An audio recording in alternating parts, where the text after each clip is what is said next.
Antonio, I hit my hand. Antonio Serrano here, and today I have a magical show just for you. And it is inside of this case. Today I'm going to show you my whole show number 3. Okay? Inside this case, I bought this on Amazon. It is a tool case, and I bought it empty, of course.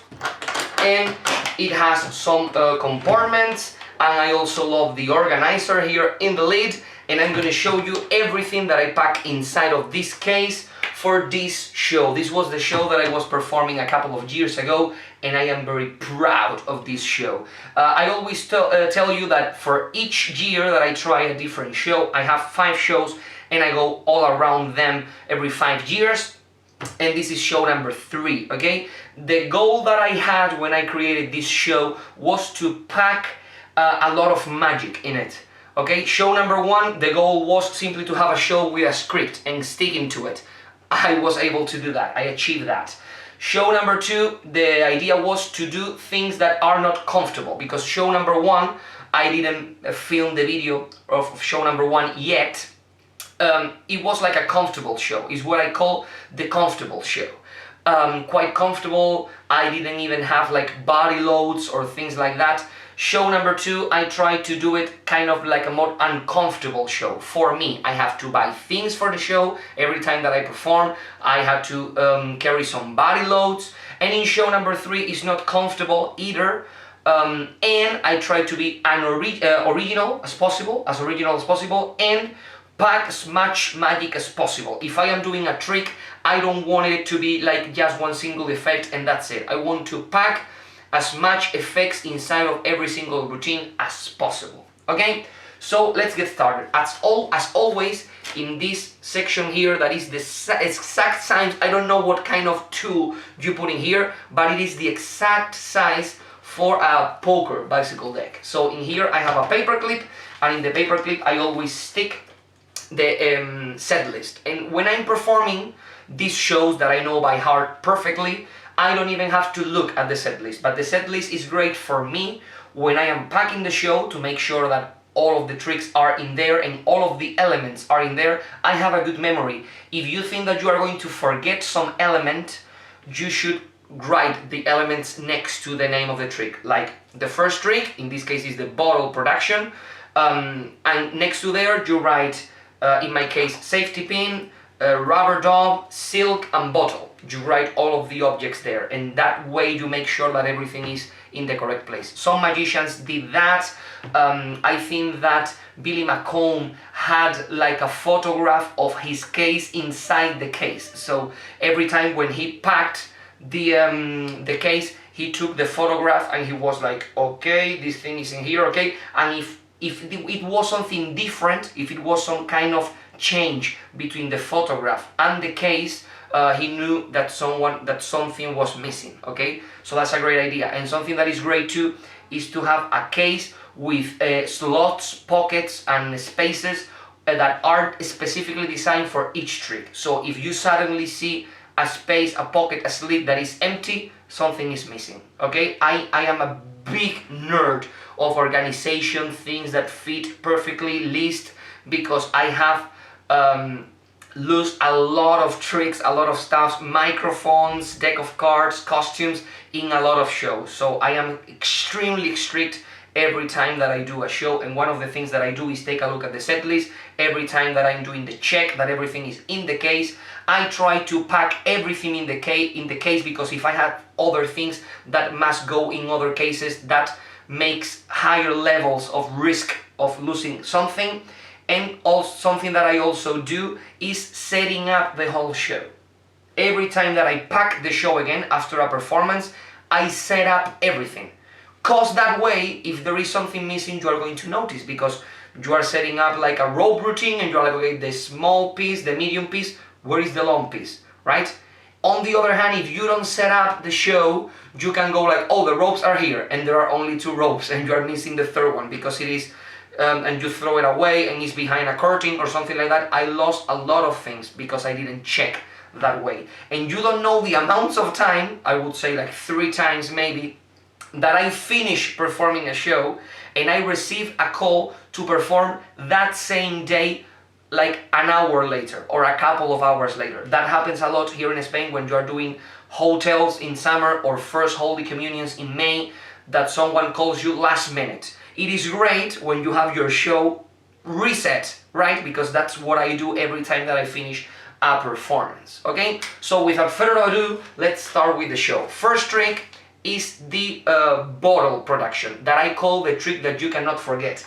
I talk about this in a magical performance video. Instead of the classic bottle opener, I use a very big safety pin, which is a callback in a future trick. Basically because in Spanish we call a safety pin something that you cannot miss. So I say, okay, you cannot miss this trick, you cannot miss this trick. I produce the rubber dove from the silk, which is here. The silk is also used in other routines in the show. I am a very big advocate of using callbacks because you are killing two birds with the same stone. You are using the same props for different tricks and you give like a sense of coherence to the show. So I produce the silk or handkerchief, let's say, then I produce the dove from the inside, and quite an interesting tip. Inside the head of the dove, I have a sponge ball, and this is like a cheap sponge ball, not a Goshman sponge ball. It's quite stiff, and I have it here because sometimes when I produce the dove, the head had like a bump inside, so the dove looked like some part of the head was missing, and I didn't want that visual because it looked funny, but not funny in the way that I want it to be. So I always have a little bit of sponge inside there to make sure that the head is going to look nice and round, okay? After the dove, the safety pin appears.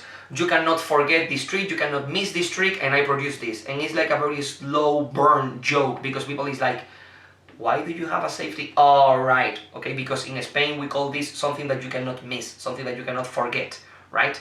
And then I produce the bottle, which is this one. This is my favorite bottle to produce, right? And the reason why I love this bottle is because it is a beer bottle, right? And it is a third of a liter. I have other beer bottles that are bigger, that are half a liter, but they are green, right? Which for me they are boring. This is a great bottle because it is clear and the liquid is pink, right?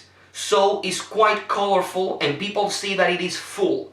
Some bottles, some beer bottles or some wine bottles are black, are dark green, and you cannot see if they are truly full or not. Here there is no doubt that it is full. It's pretty tall. It's the tallest bottle that I have found, which is only a third of a liter. It's the tallest one. And it's a nice color. If you produce this bottle in a family show, no one is going to go like, oh my god, he's producing a beer bottle in a kids show, in a family show. That's pretty bad. No, because kids see this and it's like, oh, quite funny, quite interesting, yeah, pretty funny. And I get the benefit of doing jokes about beer and all that stuff without it looking weird in a kids show or in a family show. I would never do this trick in a kids show, but in a family show, this is golden, okay? So this is the best bottle. And one more thing to keep in mind, this bottle is also great because the stickers, you can remove them without leaving any residue on the bottle, right? So in the back here there was a sticker, I peeled it off and it was great. And the stickers are not made of paper. The stickers are made like from vinyl. So if anything inside my case scratch the sticker, nothing is going to happen. I had to throw away, because I don't drink beer, I don't like it, sorry. I had to throw away a lot of beer bottles because some prop in my case scratched the sticker made of paper and it looked horrible. So I had to throw it away. And this is golden. So I don't know if you have Salitos kind of beer in your country or whatever, but for me it's the best bottle to use. The only two bottles that I use currently are this bottle, and for my cabaret show, a large wine bottle, because of the name of the wine that helps me having a callback at the end of the show, okay? Let's take a look at the set list. Next trick is Pili, which is like an intro thing. In all of my shows, the second piece is an introduction. It's just a comedy routine, and in this case, it's like me talking to Siri, but in this case, her name is Pili, which is a quite usual and funny name here in Spain, right? So I'm talking with her, it's quite funny, she introduces me, she says something about the birthday kid or the first Holy Communion kid, I have different audios if I'm performing for a girl, for a boy, or if I am doing a general show with no kid that is celebrating something. So it's quite funny, and after that I don't need any kind of prop for that part of the show. Then we go to the vanishing silk. I had a magical performance video for this trick too, and for this trick you just need a big rubber thumb, the gimmick obviously, and a red silk, right? The reason why we use a red silk is because we want this trick to look like an amateur trick, like a trick that we bought at the magic shop. So we always have like a small red silk. And I introduce this trick with the Cody Fisher's gag of the tip jar. Okay, I think I showed this in my homemade magic video. Tip jar. I asked for a bill, I fold it up, and I put it in here. Barry, thank you very much for your kindness. That's a guy who knows how to tip. I put this on my side table, and then I do the vanishing silk, which is like a sucker trick. People think that the silk is inside the big thumb and there is only confetti in there, and then I produce the silk from inside the bill. People think that the bill is finished, and I put it here inside, and the bill is here for the whole show. And it is a great way to make sure that some people are going to stay there for the whole show, just to have their bill back. And it is a great callback if you want to do some jokes. I have other tricks where I say, okay, do you want to play a game? The winner is going to get a prize that is 10 euros. And I say the denomination of the bill that is in here. Quite funny. So after this, we go to my Uncle Ramon routine, which is my rope routine, Professor's Nightmare, 3 ropes in here. Quite funny routine. The whole story is about my uncle being quite rude, quite weird guy, and I use the rope to tell the story. Okay. The cool thing about this story is that no one talks about the ropes at the end of the trick. All of the kids, especially the kids, are like, I love the Cousin Ramon trick. And it is great because I am doing essentially a rope trick, but the protagonist of the trick is not the ropes, is the Uncle Ramon. Okay, that's great. Let's continue now. We have kebab, which is my jumbo cards gag. Okay, I've got in here my kind of sign for social media and all that stuff, and this goes in my collapsible box. The collapsible box goes like this. I need the collapsible box as a method for some tricks. This goes in here, and this goes on top of the side table, and right in front of this is where the tip jar goes, right, with the bill inside, so people can see it during the whole show. And let's continue. We do the card sequences, the joke cards. So I've got in here a lot of jumbo cards. I have a magical performance video of this trick. I'm very proud of this trick. And I also need this deck of cards. There are some gimmick cards in here to do the force, and I need a small case. I make this, I'm very proud of this. I think that I also show this in my homemade magic video because, as I told you, I want to pack as much magic as possible. When I started doing the trick with the safety pin, I didn't do the bottle production, and I was like, okay, I produced the dove, I produced the safety pin, and it's like a joke, and people didn't laugh as much. So I need to pack more magic in here, and I put the bottle in there. Then we have the silk with the big thumb, and the only thing that I did was vanishing the silk. And then I was, okay, I have a bill inside the tip jar. I'm going to produce the silk from the bill, and I put one more effect in there. Then we have the ropes. The ropes are full of magic, and nothing more that I can add there, but if I found something that I can add, I would add it, no doubt about that. Then I have the cards, the joke cards in here. You can see the magical performance of this trick. And the tricks that I add were the diminishing card box. So I remove the cards from the box, and the box ends up being this small, and there is a lot of jokes in this routine and a lot of tricks, because there are cards that changes when I'm doing like the game to win the bill of the spectator, and then the last card also changes, and we have some kind of a joke there because the spectator says a card from a different deck. Okay, you can see the magical performance when I talk about this trick. Then we go to the most important trick of the day, which is a trick about breakfast, and this is the trick where I need this as part of the method, because I have 2 mugs, because people only knows about one of them, and they are kept in here. And I also have inside napkins. 2 of them are bowled up, one of them is like this to do the trick, and it is essentially like a soccer trick, but not a soccer trick like I'm going to show you how it works and then you get me. No, in this case it's like I am presenting like a very serious trick, and it's obvious that I broke one of the napkins and I put it inside of the mug, and then I produce another one from inside and the pieces are there. So it is a quite funny routine. You also need like a spoon. Everything is something that you can buy in any store, and at the end I produce a whole glass of water from inside of the mug, which is a great routine. When I started doing this routine, I did the thing with the pieces. It was a longer routine because I first do the trick, then I explain the trick, and then it was quite long. And it is quite funnier when you do the trick and people say the pieces are in there, and then you show that they aren't and produce the water. And what I did at the beginning was produce from the mug a piece of fruit or some kind of pastry, like a cupcake or something like that. But I was like, producing a liquid is going to be much more messy. And that's what I did. I don't have to be comfortable. They have to be comfortable. The audience have to be comfortable and have to be like, oh, this is a great show. I have to work hard. And if I am getting like this reaction with the cupcake and this reaction with the liquid, and talking about effort, I am just doing that this little more effort to produce the liquid, I have to do it. My audience deserves that, okay? So let's continue. Then we go to the miser's dream, and I'm here kind of not being quite respectful with my rules, because I have some props inside of the hamper where I keep my balloons, okay? And in this case what I keep here is the bucket for the miser's dream, okay? Inside the bucket I also keep, this is something that I set up before the show, I also put in here this, I will say this chicken leg, which is kind of a joke. Here in Spain we call the wrinkles that you get next to your eyes a chicken leg. I don't know how you say that in English, and I do a joke about this, talking about the bucket, the ice bucket that my great-great-grandfather gave to me. I also put this towel inside of here. I'm going to talk about this towel, I'm very proud about that in here.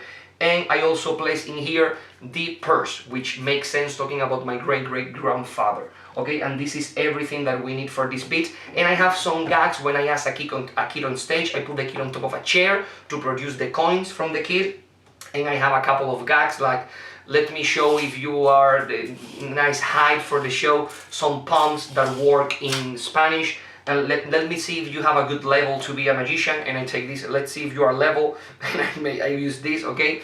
And something that I love is I put my face on the tape, the measure tape, I love that. And then I go with this. I don't have here the coins, I use like 20 half euro, 50 cent of euros coins in here. I don't have them because I am not performing this trick currently. The only thing that I've got inside of here is a jumbo 2 euro coin, which is my final load when I do the miser's dream. And a trick that I add in here is I add the production of the chicken leg, which is a trick in itself, kind of a gag, but also a magical moment.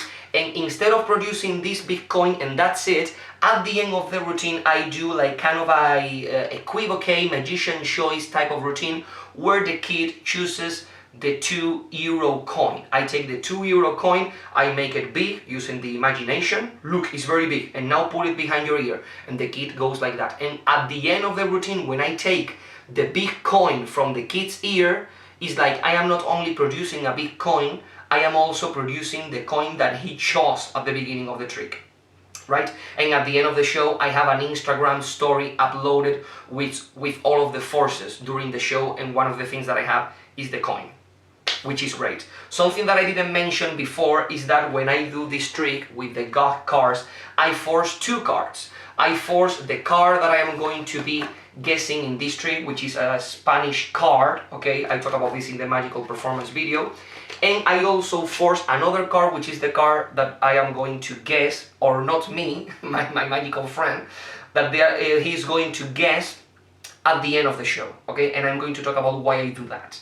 Okay, so for the miser's dream, that's that, the bucket, the coin, all that stuff, and then I use this to clean the hands of the kid, which is basically the very old gag of the dirty hands towel. But this is not a gimmick towel, this is a completely normal towel, and I want to show you how I make this because I am very proud of this.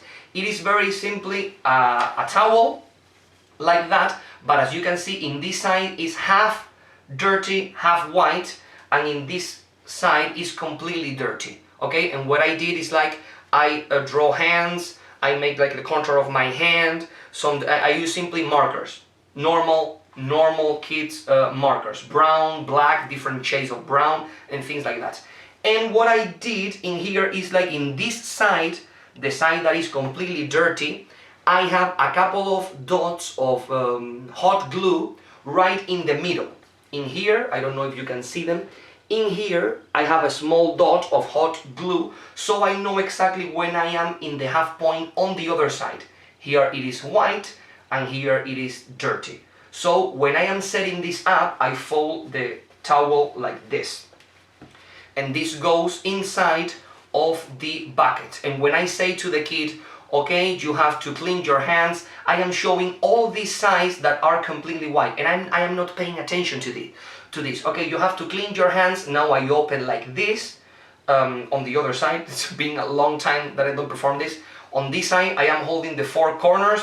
Okay, you have to clean your hands, please take your hands. I open it up like this, I give it to the kid, and when the kid is cleaning his hands, I simply grab the two corners that are closer to me. So when the kid finish, I go like this, everything is crumbled, I go like this, boom. And people see the big side that is completely dirty.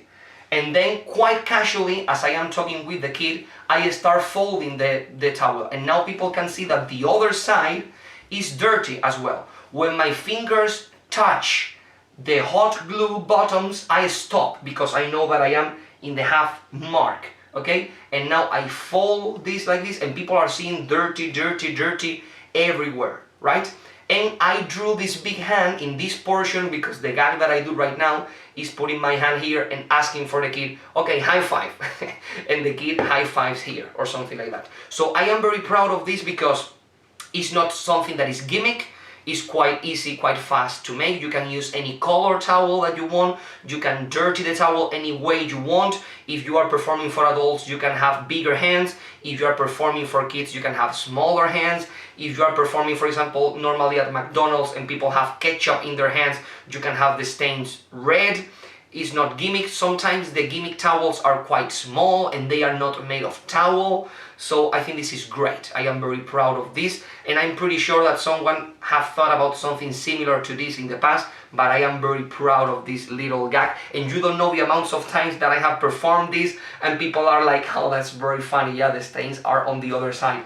And when I start folding the towel, they are like, no, they are stains on the other side of my, it's like, so it's quite funny, quite a funny gag, and quite easy to do, and quite visual. I love it. So let's continue. Then we have the balloon, balloon. In this case is where I'm going to be using a lot of stuff from other tricks, okay? I ask a spectator on stage, and I ask him to take the bill from the tip jar. So first callback, the tip jar. Sometimes I ask on stage the guy that lent me the money, if I see that he's not going to be a good helper, I ask for another person to perform for the trick, okay? Because you can choose a helper, but you cannot choose the person that gives you the money if there is only one that is willing to give you money. Then I have a small marker and a big marker, because one more time, I am trying to put as much magic as I can. So I take this small marker, okay, sign the bill, no, doesn't mind, I take the cup for you. And this is Peter Egging's Sharpie. I love this very little magical gag, quite funny. The spectator signs the bill, and then the bill gets introduced inside the same silk that we use for the dove, the safety pin, and the bottle, okay? And what I use is the same gimmick that I use for the silk trick to change the sign bill in here for this bill that I have in here with a closed pin. And this bill is quite interesting, it's the only bill that I have, and they are quite difficult to find because it's a real bill, and it's 500 intis. This is an old coin, it doesn't exist nowadays, from Peru. And the funny thing is that this is a 500 intis bill. When I perform this trick, I frame it as I'm going to change your bill into a 500 euro, into a 500 bill. I say a 500 bill. And when this appears, I am like, it's a 500 bill. 500 intis. Do you know how much this is worth? Nothing. The paper is worth more. The paper has more value than the money itself. And on the back it says tu firma, which means your signature. Say, would you be amazed if your signature is on the other side? That's right, your signature, which is a frequent gag, quite normal gag, but people love it.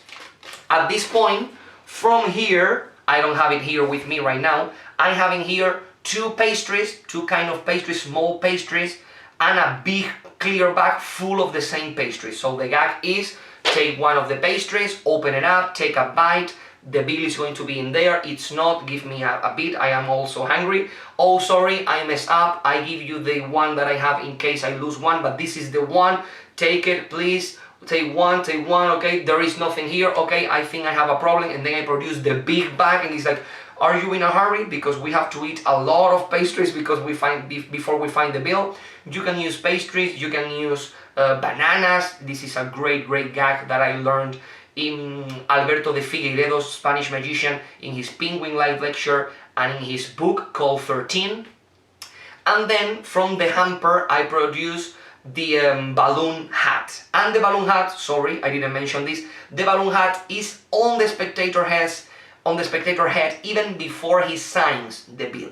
Very important. And the balloon hat is quite weird, and it has in the middle like a round balloon, and I ask the spectator to move the head and people can see something inside the big balloon. He removes the big balloon and I'm like, oh my god, how can we pop this balloon? And everyone is like, the safety pin! I have the safety pin in here poking from my hanky pocket for the very beginning of the show. I take the safety pin, I ask the spectator to pop the bill, he pops the bill, and from the inside appears the signed bill. Great routine, using a lot of things as callbacks, the silk, the tip jar, also gimmicks. I am using callbacks that are for me, okay, to vanish, to switch the bills, the safety pins, quite funny routine, and the bill with the pastries or the bananas, anything that you want to use, is extremely funny. The whole trick is about that. A lot of the times, magician, we don't realize what tricks are really about.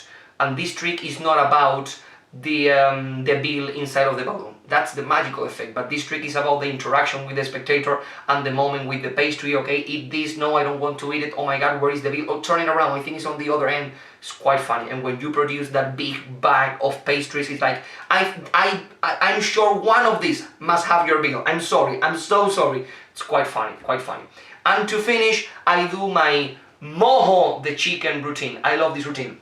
And mojo the chicken, here it is. Mojo the chicken is the one that is going to guess the second card that I force in the gag card sequence, okay? The only thing that I need for this trick is mojo and this little bag that I use as a blindfold for him, and inside I have a folded up duplicate of the 3 of hearts. So in the other deck I force the Spanish deck card for the gag cards and the 3 of hearts. And the reason why I force the card in that moment is because I am already in the middle of the audience forcing a card. I'm going to force the next one. And by doing so, you don't know the amounts of times that people talk to me about this trick and they think that the person that chose the 3 of hearts had a free selection. He simply thought about the card, because there is a very big time misdirection since the person, from the point the person sees the card to the point where the person says the 3 of hearts. And I am always saying like, do you remember the card? Okay, are you thinking about the card? Do you remember the card you are thinking of? And I am always saying the card you are thinking, or you are thinking about the card. Please think about the card. I'm never saying like the card you saw in the deck, and I never let them touch it. It's like, okay, tell me stop, look at that card, think about that card. And it's like a thought of card, okay? Something very important to have in mind is that I chose the 3 of hearts first because it's an easy card to remember. Maybe here in Spain we are not that familiar with a poker deck, so it's easy to remember, and also it's a card that someone would think of. If I force someone the 10 of clubs, quite probably they are not going to recognize the 10 of clubs. They are going to say 10 of spades and they are going to have it completely wrong. And no one is going to believe that an average Spaniard is going to think about the 10 of clubs, because people mostly think about hearts, right? So, and this is quite interesting, my girlfriend's uncle was in one of my shows, and I asked him to take a look at the card, and he looked at the three of hearts inside of the deck. And at the end of the show, he was mesmerized, and a couple of months later, we were talking about the show, and I was killed with the chicken. Because the show was going on, and I was like, he forgot about me. He completely forgot about the card that I was thinking of. And when you take the chicken and you did all the gags, and suddenly the chicken had in the mouth the card that I was thinking, I could think about any card. And I was thinking about the three of hearts, and I was like, oh my God, this idea of time misdirection and making people think that the card is a thought of card and not a chose card works not only for the audience, but also for the person itself that saw the card. He couldn't remember that I had the deck of cards, and I asked him to stop, and he only remembered that he was thinking about a card, and the card never appeared until the end of the show. So it is great, So to achieve this, the only thing that you have to do is force a card at some part of the show and then reveal the card later, and always call the card as a thought of card, and it works great.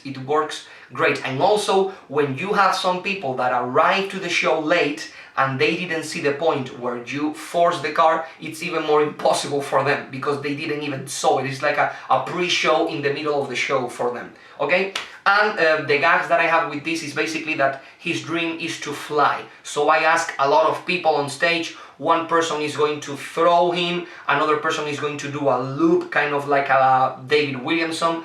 A kid is going to hold the pack of cards with a rubber band on top of his head so Moho can take the card while he's flying, and two more people are going to grab the silk once again to do like a kind of trampoline so Moho can land in there. Most of the times Moho goes to the ground, kisses the ground, but it's quite funny. And I use this as the blindfold, and when I remove the blindfold, the card is inside his beak, and I remove. And the cool thing about Moho is that he talks. So we have a lot of jokes where I'm talking with him, and sometimes I understand him, sometimes I don't understand him, and it's quite funny. At the end of the show, I also have uploaded to my story in Instagram a picture of Moho holding a jumbo card of the gag cards, a jumbo card of the three of hearts, the coin. I also have the red silk because I do kind of like a magician choice to force this color red, and I also have like a blank piece of paper in front of Moho with the number, with the last digits of the serial number of the bill. This is a bit that sometimes works and sometimes doesn't work, depending on the denomination of the bill that I get borrowed, but it is great when it works. If it doesn't work, there are some outs at that point. So yeah, I am extremely proud of this show. The other things that I got in here is a bag of balloons. I always carry this if I have to do some filler material. I've got in here a marker. In this case, I don't have to carry this marker around because I already carry around this one, which is very big. I think that carrying around this one is also a good idea. And that's everything that I got, and some business cards, always. So I am very proud of this show. It gave me a lot of work and a lot of pleasure. A lot of changes happen in this show, and I want to do a video talking about all of the changes that I put in different shows, how shows started and how shows ended only in the course of a year. That's something that I love about magic. And yeah, I hope that you guys found this information useful. Please let me know everything that I missed and everything that you liked in the comments below, and I will see you, as always, in a near future. Bye there!